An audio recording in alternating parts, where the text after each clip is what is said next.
Friends, जय श्री राम। आपने बहुत सारे भगवान के भक्तों की कहानी सुनी होगी, परंतु मैं आज आपको ऐसे भक्त की कहानी सुनाऊंगी जिसकी सादगी और श्रद्धा पर भगवान रीझ गए और उसे सपरिवार दर्शन दिए। तो आइए शुरू करते हैं उस भक्त की कहानी जिसे हम पेटू भक्त कहते हैं। कहते हैं भगवान तो भाव के भूखे होते हैं, भगवान तो सच्ची श्रद्धा पर रीझते हैं। सच्ची श्रद्धा भाव के कारण ही प्रभु श्री राम जी ने सबरी के बेर खाए।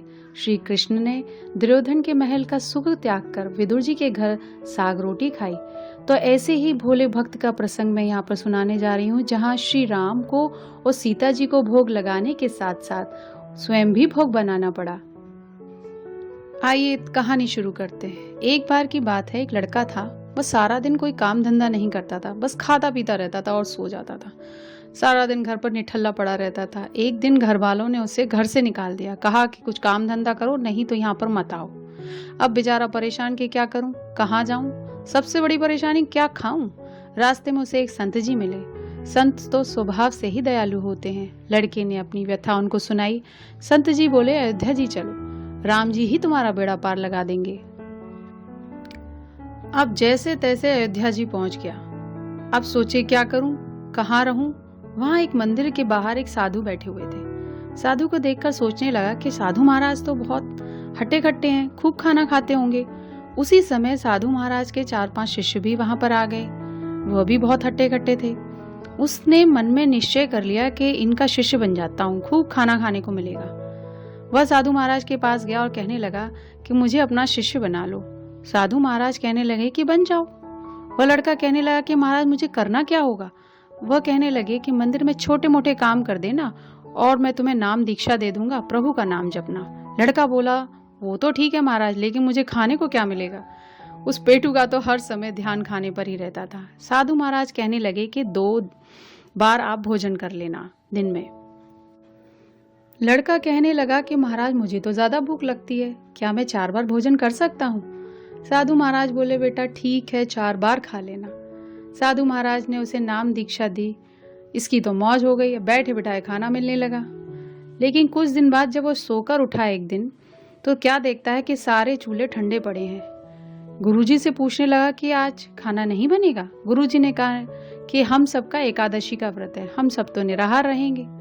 लड़का कहने लगा कि अगर मैंने एकादशी का व्रत रखा तो मैं द्वादशी नहीं देख पाऊंगा, क्योंकि मुझे तो इतनी भूख लगती है कि मैं बता नहीं सकता। गुरुजी को दया आ गई।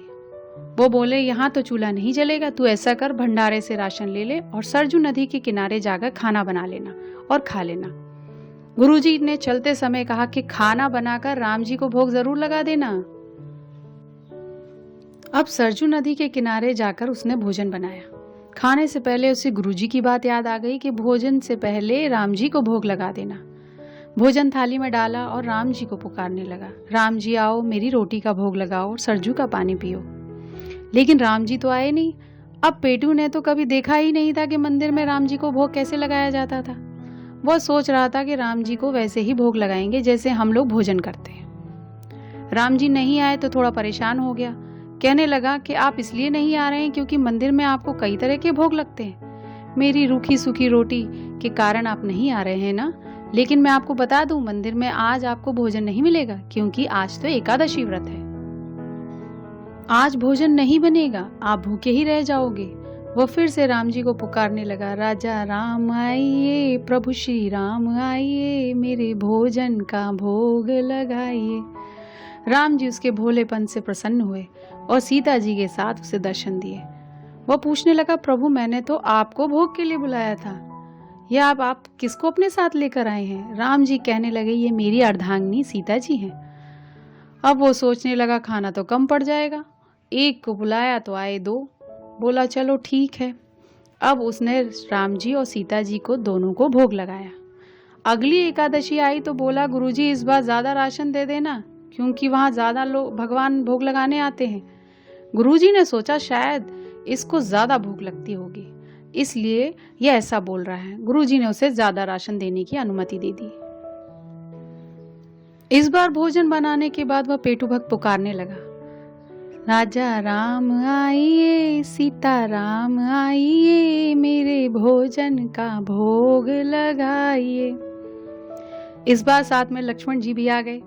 बोला, प्रभु ये कौन है? प्रभु बोले, ये मेरा छोटा भाई है। अब वह सोचने लगा, एक को बुलाओ तो दो आते हैं और दो को बुलाओ तो तीन आ जाते हैं। उसने तीनों को भोग लगाया। अगली एकादशी पर वह भक्त गुरुजी के पास गया और बोला कि मुझे ज्यादा राशन चाहिए, क्योंकि वहां तो बहुत सारे भगवान आते हैं। गुरु का माथा ठनक गया। सोचने लगे, शायद ये राशन बेच देता है, इस बार जाकर देखना पड़ेगा। यह भगवान का भक्त भी कमाल का था। बोला, इस बार पहले भोजन नहीं बनाऊंगा, पहले उनको बुला लेता हूँ। जितने भगवान आएंगे उतना ही भोजन बना लूंगा। प्रभु श्री राम जी को बुलाने लगा। सीता राम आइए, लक्ष्मण राम आइए, मेरे भोजन का भोग लगाइए। इस बार क्या देखता है कि पूरा राम परिवार आ गया। बोला, प्रभु सीता जी और लक्ष्मण जी को मुझे पता है, बाकी सब कौन है? प्रभु बोले, मेरे छोटे भाई भरत, शत्रुघ्न और मेरे भक्त हनुमान जी हैं। लड़का बोला, प्रभु इस बार मैंने भोजन नहीं बनाया। ऐसा करें, आप सब भोजन बनाओ, भोग लगाओ और मुझे भी खिलाओ। राम जी ऐसे भक्त को पाकर मुस्कुरा रहे हैं। सीता जी भोजन बना रही हैं। बाकी राम परिवार कोई ना कोई काम कर रहा है। उसी समय गुरुजी आ गए। बोला, गुरुजी देखो कितने सारे भगवान आए हैं। गुरुजी को कोई दिख ही नहीं रहा था। राम जी से कहने लगा, प्रभु आप मुझे देख रहे हो, मेरे गुरुजी को क्यों नहीं देख रहे हो? राम जी बोले, क्योंकि तुमने सरल और शुद्ध भाव से मुझे पुकारा तो मैं आ गया। तुम्हारे गुरुजी ने ऐसे भाव और सरलता से कभी मुझे पुकारा ही नहीं। अब लड़का अड़ गया। आपको मेरे गुरुजी को भी दर्शन देने होंगे, क्योंकि मुझे तो आपने गुरुजी की ही वजह से ही आपके दर्शन हुए हैं। अगर गुरुजी ने ना कहा होता कि राम जी को भोग लगाना है तो मुझे आपके दर्शन ही कैसे होते? भक्त की जिद के आगे भगवान हार गए और पूरे राम परिवार के दर्शन गुरुजी को भी हुए। गुरु भी ऐसे शिष्य को पाकर धन्य हो गए कि उसकी सरलता और शुद्ध भाव के कारण मुझे साक्षात पूरे राम परिवार के दर्शन हुए। अब वह लड़का भी श्री राम जी का परम भक्त बन गया। फ्रेंड्स, आपको इस कहानी के माध्यम से मैं ये बताना चाहती हूँ कि भगवान भाव के भूखे होते हैं। अगर आप उन पर पूरी श्रद्धा और विश्वास रखते हैं तो अवश्य ही आपको वो मिलते हैं। और अंत में जाते समय मैं आपसे विनम्र निवेदन करना चाहती हूँ कि गौ माता की रक्षा करें, माता पिता की सेवा करें और स्त्रियों का सम्मान जरूर करें। जय श्री राम।